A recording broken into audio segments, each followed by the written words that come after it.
الحمدللہ رب العالمین والصلاة والسلام علی سید الانبیاء والمرسلین وعلی آلہ واصحابہ اجمعین الی یوم الدین۔ الحمدللہ آج جمعۃ الوداع کا دن ہے، 1443 ہجری، 29 اپریل 2022۔ آج یوم قدس بھی ہے، اس کے حوالے سے بھی پوری دنیا کے مسلمان دعا کریں کہ اللہ تعالیٰ فلسطین کے مسلمانوں کو اسرائیل کے ظلم سے جلد از جلد نجات دلائے، آمین۔ آج اس ویڈیو کو ریکارڈ کرنے کا مقصد یہ ہے، میں نے آپ نے دیکھا کہ اتوار کا بھی انتظار نہیں کیا، ایون آج رات کو لائیو سیشن ہونا تھا اس کا بھی انتظار نہیں کیا۔ اس کی وجہ یہ ہے کہ ایک ایشو ہی بڑا کریٹیکل ہے، جس کی وجہ سے مجھے فوراً اپنا پوائنٹ آف ویو آپ لوگوں کے سامنے رکھنا پڑا، کیونکہ پوری دنیا سے لوگ رابطہ کر رہے ہیں اور پوچھ رہے ہیں جو کچھ رات مسجد نبوی شریف کے اندر ہوا پی ٹی آئی کے سپورٹرز کی جانب سے۔ اور بڑے ہی افسوس کا مقام ہے کہ پاکستان میں عمران خان صاحب حفظہ اللہ تعالی، مولانا طارق جمیل صاحب حفظہ اللہ تعالی اپنی وہ مجلس کر رہے تھے شب قدر کے حوالے سے، اور ان کے سپورٹرز مسجد نبوی میں مسجد نبوی شریف کی حرمت کو پامال کر رہے تھے۔ بڑے افسوس کی بات ہے۔ اب اس پوری صورتحال کے اندر سیاسی ایفیلیشن سے بالاتر ہو کر ہمیں سب سے پہلے اپنے ایمان کی فکر کرنی چاہیے۔ آپ کا تعلق کسی بھی جماعت کے ساتھ ہے، اس چیز کو آپ بالائے طاق رکھتے ہوئے سب سے پہلے اپنے ایمان کی حفاظت کریں کہ کوئی مسلمان بھی کسی طریقے سے کسی بھی صورت میں اس ایکٹیویٹی کو جسٹیفائی نہیں کر سکتا۔ جو جسٹیفائی کرے گا وہ اس گناہ کے اندر برابر کا شریک ہوگا۔ کوئی لیم ایکسکیوز پیش ہی نہیں کرنا چاہیے، اور نہ ہم یہ کہتے ہیں کہ عمران خان صاحب نے یہ کروایا ہے، یا مولانا طارق جمیل صاحب یا نور الحق قادری صاحب نے ان چیزوں کو پروموٹ کیا ہوگا کہ ایسا ہو، ہم کبھی نہیں یہ کہہ رہے۔ لیکن اب اگر اس ایکٹیویٹی کے ہونے کے بعد یہ لوگ خاموشی اختیار کریں گے اور ویڈیوز میں آ کے اس کو کنڈیم نہیں کریں گے تو ہم یہ سمجھیں گے کہ یہ پھر اس میں انڈائریکٹلی انوالو ہے۔ خدا نہ خواستہ، مجھے تو 100% امید ہے انشاءاللہ عمران خان صاحب بھی، مولانا طارق جمیل صاحب بھی، نور الحق قادری صاحب بھی اسے کنڈیم کریں گے۔ یقیناً مجھ سے بہتر مسلمان ہیں وہ، میں کبھی ان کے بارے میں بدگمانی نہیں کروں گا کہ وہ اس قسم کی کوئی غلط ایکٹیویٹی کو سپورٹ کریں گے۔ اللہ سے ڈرنے والے لوگ ہیں۔ اور یہ بات یاد رکھیے گا، اگر خدا نہ خواستہ اس چیز کو انہوں نے کنڈیم نہ کیا تو آج کے بعد یہ میری بات یاد رکھیں کہ آپ کا ڈاؤن فال شروع۔ اب نہ اس دنیا کے اندر عزت آپ کا مقدر ہوگی اور نہ آخرت کے اندر، اگر آپ نے اس پہ مجرمانہ خاموشی اختیار کی۔ خدا نہ خواستہ ایسا ہو۔ ہم سے تو کوئی بالکل امید نہ رکھے کہ ہم کسی حوالے سے اس پوری ایکٹیویٹی میں کسی کا ساتھ دیں گے، اگرچہ آج تک علماء کی جانب سے جب بھی مذہبی کارڈ عمران خان صاحب کے خلاف یوز ہوا، یہودی ایجنٹ کے نام کے اوپر یا گستاخ صحابہ کے نام کے اوپر یا معاذ اللہ گستاخ رسول کے نام کے اوپر، ہم نے ہمیشہ عمران خان صاحب کو قرآن و سنت کے دائرے کے اندر سپورٹ کیا، جہاں پر غلطی تھی پازیٹیولی ہائی لائٹ کی، اور مخالفین کی گالیاں کھائیں اس بات کے اوپر۔ آج یہ جو موقع ہے، اب عمران خان صاحب کے بھی ایمان کا تقاضا ہے، وہ بار بار ریاست مدینہ کی بات کرتے ہیں، تو ان سے بڑھ کر تو کوئی اس کا حقدار نہیں ہے کہ کوئی اور شخص ان کے بہاف پہ آ کے اس واقعے کو کنڈیم کرے۔ یہ انہیں خود ہی کنڈیم کرنا ہوگا۔ مجھے آیات اور احادیث بتا کر مسجد نبوی شریف کی حرمت اور اس سے بھی بڑھ کر روضہ رسول صلی اللہ علیہ وآلہ وسلم کی عزت اور احترام بتانے کی کسی کو ضرورت نہیں ہے۔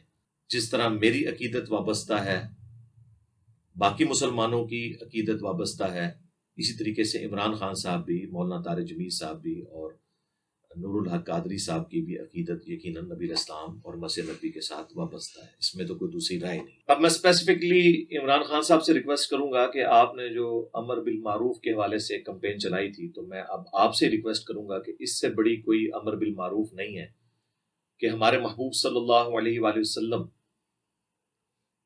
کی مسجد نبوی شریف، جہاں پہ آپ علیہ السلام کا اس وقت پریکٹیکلی روزہ مبارک بھی ہے، وہاں جو کچھ ہوا اس سے کوئی بڑا موقع نہیں ہے کہ جس پہ آپ آ کے پبلک سے آ کے آفیشلی اس واقعے کو کنڈیم کریں.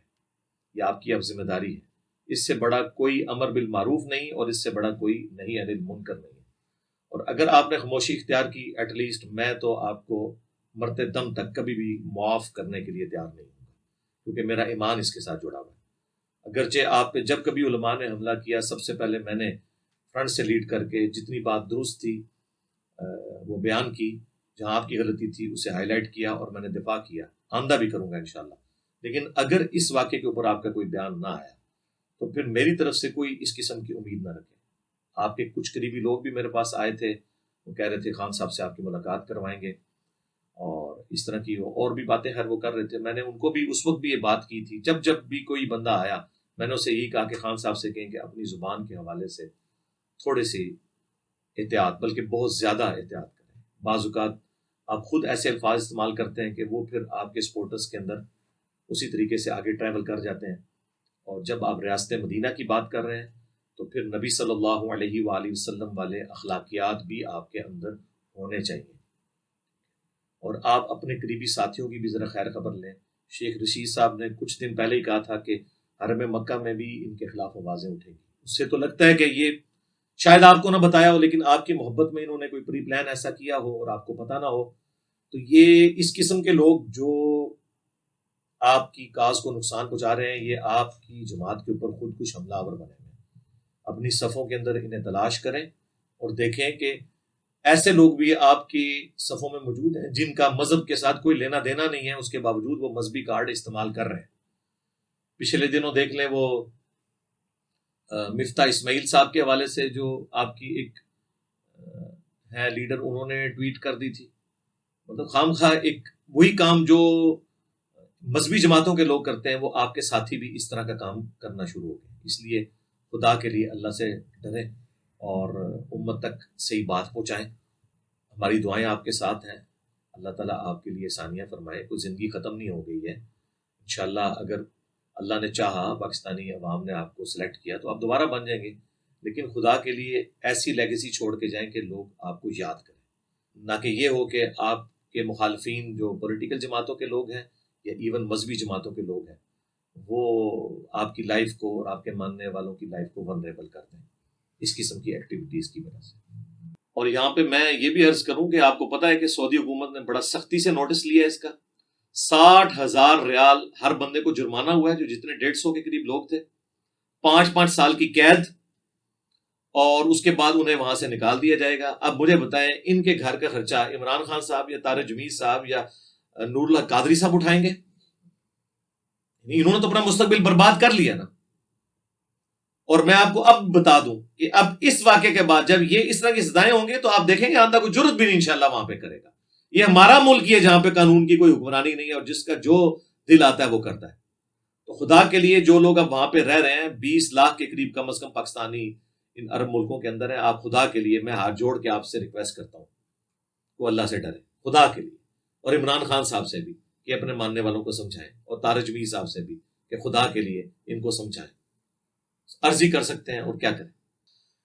اب رہ گیا کہ جو پولیٹیکلی اس طرح کی نعرہ بازی ہے یہ تو عام مسجد کے اندر بھی جائز نہیں ہے. آپ نے کوئی چیز کرنی ہے آپ جا کے جوڈیشری کے سامنے کریں. مسجدیں اس کام کے لیے نہیں بنائی گئی. مسجدوں کا احترام ہر مسلمان کے اوپر فرض ہے. اور 3 مسجدیں یہ والی، ان کے بارے میں تو اسپیسیفکلی حدیث ہے صحیح بخاری اور صحیح مسلم دونوں میں کہ اللہ کے محبوب صلی اللہ علیہ وآلہ وسلم نے فرمایا کہ 3 مسجدوں کے سوا ایکسٹراڈنری ثواب کی نیت سے کسی اور مسجد کا سفر نہ کیا جائے سوائے ان 3 مسجدوں کے. اس میں مسجد نبوی شریف، بیت المقدس کی مسجد جو یروشلم میں ہے، اور تیسرا آپ علیہ السلام نے فرمایا میری مسجد نبوی. یعنی ان 3 مساجد کے اندر ایکسٹراڈنری ثواب کی نیت سے آپ سفر کریں گے، یہاں پہ نماز پڑھنے کا ثواب زیادہ ہے.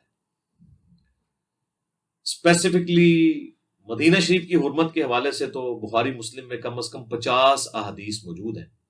اللہ کے محبوب صلی اللہ علیہ وآلہ وسلم کی حدیث ہے بخاری اور مسلم دونوں میں، اے اللہ مدینے کی محبت ہمارے دل میں مکے کی طرح کر دے، بلکہ اس سے بھی بڑھ کر دے۔ اے اللہ مدینے کے مد میں، سا میں برکتیں عطا فرما۔ یہ میئرمنٹ کے انسٹرومنٹس تھے، جس طرح ہمارا یہ کلو گرام اور لیٹرز یوز ہوتے ہیں۔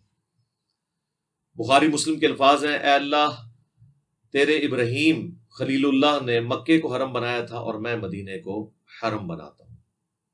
بخاری مسلم کے الفاظ ہیں، نبی الاسلام نے فرمایا، جس نے مدینے میں بدعت کو جاری کیا اس پہ اللہ کی لعنت، اللہ کے فرشتوں کی لعنت اور تمام لعنت کرنے والوں کی لعنت، اور قیامت کے دن اللہ تعالیٰ نہ اس کا کوئی فرض قبول کرے گا اور نہ کوئی نفل قبول کرے گا۔ پھر اسپیسیفکلی مسجد نبوی کے حوالے سے اس کا بھی جو پورشن ہے ریاض الجنہ، اس کے حوالے سے صحیح بخاری اور صحیح مسلم دونوں میں حدیث موجود ہے۔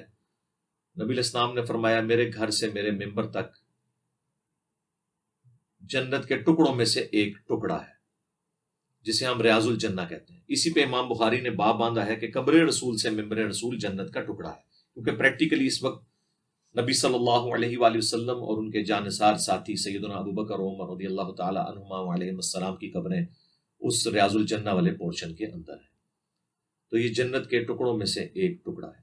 اسی لیے صحیح بخاری میں آتا ہے، حضرت عمر جو ہے وہ اسپیسیفکلی دعا مانگا کرتے تھے، اللہم ارزقنی شہادتا فی سبیلک واجعل موتی فی بلد رسولک صلی اللہ علیہ وآلہ وسلم، اے اللہ مجھے اپنے راستے میں شہادت کی موت دینا اور نبی الاسلام کے شہر مدینہ میں موت دینا۔ اللہ تعالیٰ نے ان کی یہ خواہش پوری کی، انہیں مسجد نبوی شریف میں زخم لگے اور اس سے بھی بڑھ کر روضہ رسول میں ساتھ دفن ہوئے۔ وہ بھی صحیح بخاری میں حدیث ہے، آپ نے اپنے بیٹے کو بھیجا سیدہ عائشہ کے پاس، کیونکہ آپ کا معدہ کٹ گیا تھا، جو کچھ کھاتے تھے وہ نکل جاتا تھا۔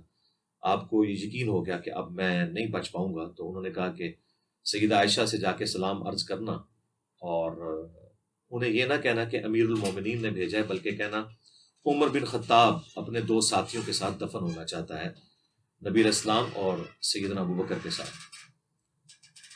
تو جب انہوں نے جا کے عرض کی تو سیدہ عائشہ نے کہا کہ یہ جگہ تو میں نے اپنے لیے رکھی تھی، لیکن آج میں عمر کو اپنے پہ ترجیح دیتی ہوں۔ عبداللہ ابن عمر نے جب یہ خوشخبری آ کے سنائی تو سیدنا عمر نے کہا کہ میرے لیے اس سے بڑھ کے کوئی چیز نہیں تھی کہ میں نبی علیہ السلام کے ساتھ دفن ہوتا، اور کہا کہ جب میں مر جاؤں پھر میری لاش کو لے جانا اور سیدہ عائشہ سے پوچھنا، اگر انہیں اجازت دی تو دفنانا، ادروائز مجھے بقیہ غرقد مسلمانوں کے قبرستان میں دفنا دینا۔ ہو سکتا ہے انہوں نے میرے روب کی وجہ سے اجازت دے دی ہو، یعنی یہ ان کی انٹینشن تھی۔ تو سیدنا عمر کا وہاں پر دفن ہونے کی خواہش اللہ تعالیٰ نے پوری کر دی۔ جامعہ ترمذی میں حدیث ہے کہ ہو سکے تو مدینے میں مرو، جو مدینے میں مرے گا میں اس کی شفاعت کروں گا، اور صحیح مسلم میں حدیث ہے کہ جو مدینے کے مصائب پہ صبر کرے گا میں اس کی شفاعت کروں گا۔ یہ تو اتنے زیادہ مطلب ہے۔ سیدنا عمر کے حوالے سے میں عرض کر دوں، صحیح بخاری میں ایک حدیث ہے کہ سائب بن یزید رضی اللہ تعالیٰ عنہ ایک صحابی ہیں، وہ کہتے ہیں کہ میں لیٹا ہوا تھا مسجد نبوی میں، مجھے ایک شخص نے آ کے اٹھایا، میں نے دیکھا تو سیدنا عمر تھے، انہوں نے مجھے کہا کہ وہ جو دو بندے ہیں نا جو آپس میں اونچی آواز میں گفتگو کر رہے ہیں، ان کو میرے پاس بلاؤ۔ بلایا گیا۔ یہ صحیح بخاری شریف ہے، یہ کہانی شریف نہیں ہے یا مولانا شریف نہیں ہے، یہ بخاری شریف ہے۔ تو جب بلایا گیا، اور یہ حدیث مشکات میں بھی موجود ہے، کتاب المساجد چیپٹر کے اندر، مسجد کا احترام کے حوالے سے جتنی حدیث ہے، تو آپ نے فرمایا تم لوگ کہاں کے رہنے والے ہو؟ وہ کہنے لگے ہم طائف کے رہنے والے ہیں۔ تو آپ نے فرمایا اگر تم مدینے کے رہنے والے ہوتے، یعنی اجنبی لوگ نہ ہوتے، اور تم مسجد نبوی کی حرمت کو سمجھنے والے ہوتے، تو میں تمہیں یہاں پر کوڑے لگواتا کہ تم رسول اللہ کی مسجد میں اپنی آواز کو بلند کر رہے ہو، یعنی نبی علیہ السلام کی مسجد میں۔ ابھی نبی علیہ السلام کی قبر مبارک کو تو ڈسکس ہی نہیں کیا انہوں نے، مسجد نبوی کے اندر آواز بلند کرنا بھی گستاخی ہے۔ یہ جو لوگ کہہ رہے ہیں نا جی وہ مسجد کا باہر والا پورشن تھا، اچھا جی باہر والا پورشن ہے تو وہاں جا کے پھر میلے ٹھیلے لگانے شروع کر دو گے، وہاں پہ قوالیاں کرنی شروع کر دو گے، وہ پورا پریمیسز جو ہے وہ مسجد نبوی شریف ہے۔ یہ آپ نے کون سے بہانے جو ہیں اپنے پولیٹیکل لیڈر کی محبت میں گانے شروع کر دی ہیں کہ اب آپ لوگ یہ فرق کریں گے، وہ چھتریاں نظر نہیں آ رہی ہیں آپ کو؟ وہ پریمیسز پورے کا پورا مسجد نبوی شریف کا ہے، اس کا پورا احترام ہے، اور وہ مدینہ شریف کا حصہ ہے۔ مدینہ کی حرمت کو تو پامال نہیں کیا جا سکتا اس طریقے سے۔ نبی علیہ السلام کا روزہ مبارک بھی اب پریکٹیکلی مسجد نبوی کے اندر آ چکا ہوا ہے، اور اس کے حوالے سے تو اسپیسیفکلی آیات ہیں قرآن حکیم میں سورۃ الحجرات کے اندر. آج بھی نئی کنسٹرکشن میں بھی ابھی سعودی حکومت نے پہلے تو ایک آیت لکھی تھی، اب انہوں نے دونوں آیتیں بلکہ ختم نبوت والی آیت بھی لکھ کے اوپر لگا دی ہے. یا ایھا الذین آمنوا لا ترفعوا اصواتکم فوق صوت النبی، اے اہل ایمان اپنی آواز کو بلند نہ کرو نبی علیہ السلام کی آواز سے، اور ان کے حضور اس طریقے سے گفتگو نہ کرو جس طرح آپس میں کرتے ہو، ایسا نہ ہو کہ تمہارے اعمال برباد کر دیے جائیں اور تمہیں خبر بھی نہ ہو.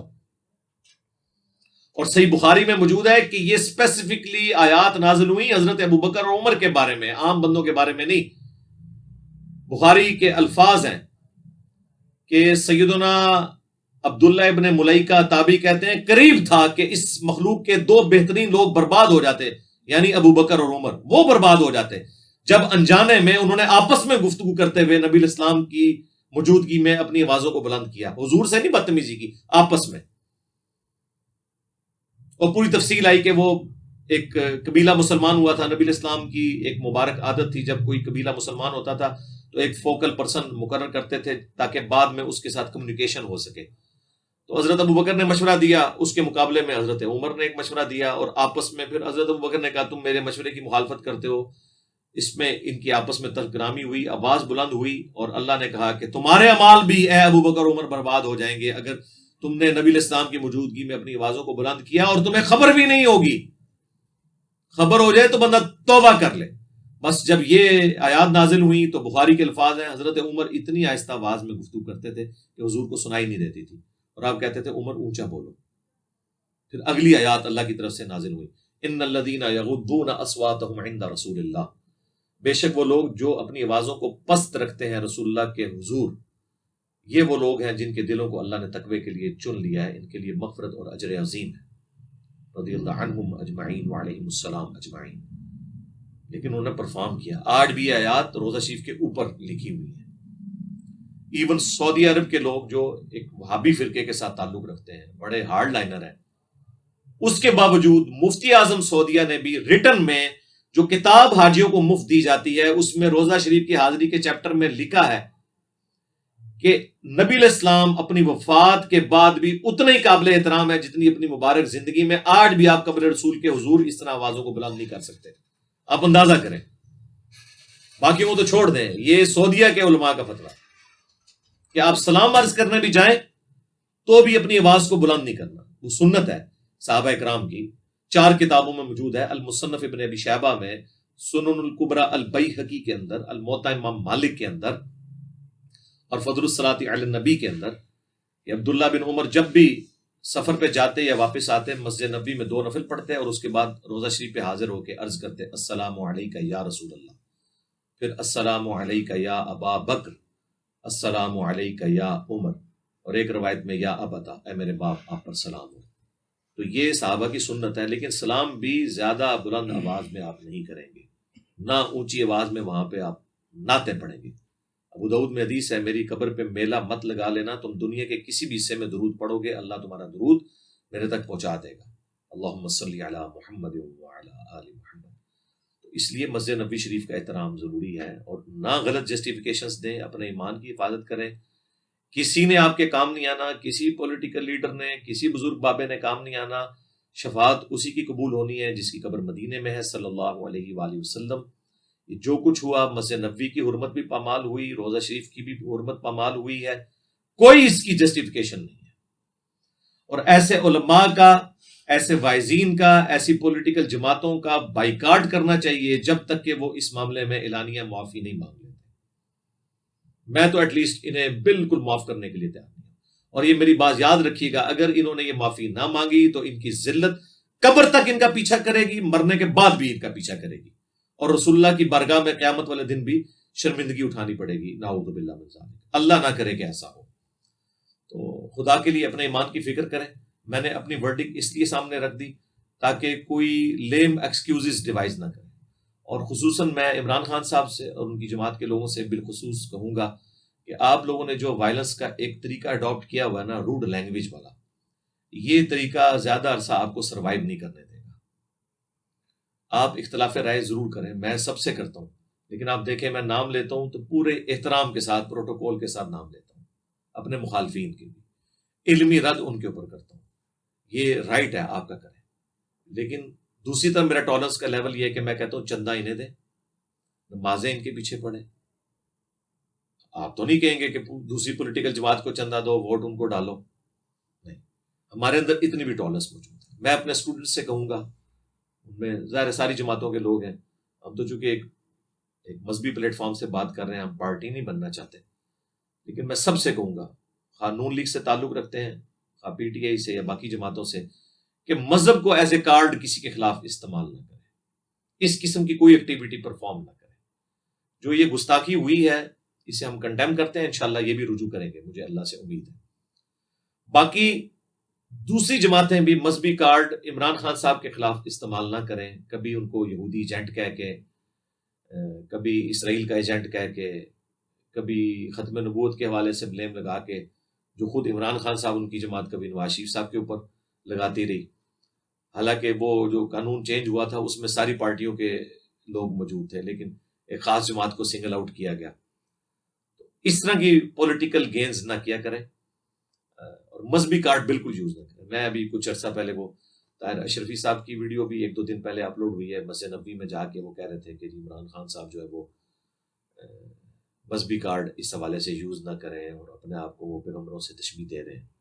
تو بیسیکلی آپ کو پتہ نہیں ہے کہ یہ کتنا خطرناک کھیل کھیل رہا تھا یہ مولوی۔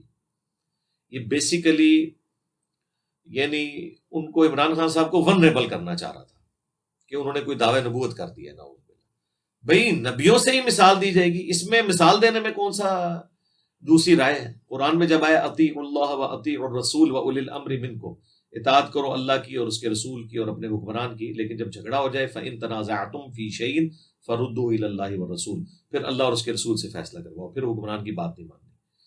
تو حکمران کی اطاعت کے حوالے سے جو آیت قرآن میں آئی ہے، اب آپ اس کو سیدنا ابوبکر، عمر، عثمان و علی رضی اللہ عنہم اجمعین وعلیہم السلام اجمعین تک تو مخصوص نہیں کر سکتے، آج بھی حکمرانوں پہ بات ہوگی نا۔ تو آج کے حکمرانوں کے لیے بھی اگر کوئی یہ آیت پیش کرتا ہے تو ہم اسے یہ نہیں کہیں گے کہ اس نے کوئی مذہبی کارڈ یوز کیا ہے۔ عمران خان صاحب نے کوئی غلط بات نہیں کی ہے کہ انبیاء کرام دعوت کرتے تھے، اپنے لوگوں کو بھیجتے تھے، تو وہ اپنی کاز کے لیے ٹھیک ہے، آپ اس سے اختلاف کر سکتے ہیں، لیکن وہ اپنی کاز کے لیے جو اس کو ایگزامپل کے طور پہ کوٹ کر رہے ہیں، تو کل تک تو تبلیغی جماعت بھی کوٹ کرتی تھی کہ جی نبیوں والا کام جو ہے اس امت کو ٹرانسفر ہوا ہے۔ ابھی تو ہم وہ بات نہیں کرتے، پھر ان کو برا لگے گا کہ آپ کے بابا جی نے تو اشرف علی تھانوی رسول اللہ کلمے کو انڈورس کیا اور اللہم صلی علی سیدنا و نبینا اشرف علی کو انڈورس کیا ہے۔ جب ان کے مرید نے کہا میں نے خواب میں بھی پڑھا اور بیداری میں بھی پڑھا، آگے یہ بھی لکھا ہوا ہے، تو انہوں نے کہا خیر ہے، تسلی تھی، تیرا پیر جو ہے متبع سنت ہے، اس کی یہ میں تعبیر بیان کروں گا، اس واقعے کی، خواب کی نہیں، واقعے کی۔ چلو مرید کو تو کوئی اختیار نہیں تھا، وہ پیر تو نہیں تھا۔ ابھی تو میں نے پورا ریسرچ پیپر لکھا ہے کہ ان کے بڑے بڑے علماء کیا کیا یعنی دعوے کرتے رہے۔ رشید احمد گنگوئی صاحب تو کہتے تھے کہ حق وہ ہے جو میری زبان سے نکلتا ہے، اور میں قسمیاں کہتا ہوں نعوذ باللہ کہ اس زمانے میں نجات موقوف ہے میری اتباع کے اوپر۔ یہ الفاظ ہیں ان کے، آپ جائیں ہماری ویب سائٹ ahlsunnatpak.com پہ غیر اسلامی نظریات بامقابلہ اسلامی نظریات research paper number 2B download کر کے پڑھیں، اور یہی کچھ احمد صاحب بریلوی صاحب نے بھی لکھا، وصایا شریف جو انہوں نے لکھوائیں مرنے سے پہلے اپنے بیٹوں کو، اس میں لکھا کہ میرا مذہب، میرا دین جو میری کتابوں سے ثابت ہے، تمہارے لیے سب فرائض سے بڑھ کر فرض ہے۔ اندازہ کریں، اب اس کی تعویل کریں گے نہیں، اس سے مراد ہے کہ جو قرآن و سنت سے انہوں نے اخذ کیا، لیکن ڈائریکٹ انہوں نے تو اپنے بارے میں ہی باتیں کی ہیں۔ پھر چشتی رسول اللہ، اس سے کیسے جان چھڑائیں گے یہ بریلوی حضرات جو آج تک کتابیں چھاپتے آئے ہیں؟ اب آ کے انہوں نے تھوڑا سا اس معاملے میں ٹالرنس کی ہے، لیکن پرانے بزرگوں کا کیا بنے گا، پرنٹ کرنے والوں کا کیا بنے گا، اس کو سپورٹ کرنے والے اور اس کے حق میں ویلاگ بنانے والوں کا کیا بنے گا؟ خدا کے لیے مذہبی کارڈ کو ایک دوسرے کے خلاف یوز نہ کریں، یہ آپ کے گلے پڑیں گی چیزیں۔ اور جس طرح ہم نان اسٹیٹ ایکٹرز جو مذہبی جماعتوں میں گھسے ہوئے ہیں ان کے خلاف ہیں، اسی طریقے سے یہ جو سیاسی جماعتیں اس وقت نان اسٹیٹ ایکٹرز کا رول ادا کر رہی ہیں اپنی لینگویج کے ساتھ، ہم اسے بھی کنڈیم کرتے ہیں۔ کوئی جماعت کسی کے بارے میں کوئی اس قسم کے الفاظ استعمال نہ کرے، مذہبی کارڈز کو آپ یوز نہ کریں، ورنہ گلی گلی نعوذ باللہ قتل و غارت ہوگا۔ گلی گلی لوگ توہین مذہب کے الزامات لگا کے اپنی جنتیں پکی کریں گے، ایک دوسرے کو مرنے کے اوپر اتر آئیں گے۔